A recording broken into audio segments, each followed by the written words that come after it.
Nakiisa ang Philippine National Police sa isinagawang National Peace Walk 2026 na pinangunahan ng National Task Force for the West Philippine Sea sa Quirino Grandstand sa Maynila.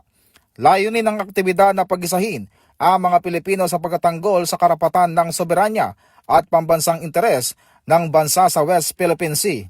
Bit-bit ang temang Walking in Unity, Celebrating a Decade of Victory. Pinunita rin sa programa ang ika-10 anibersaryo ng makasaysayang 2016 South China Sea Arbitral Award na kumikilala sa mga karapatan ng Pilipinas sa ilalim ng international law.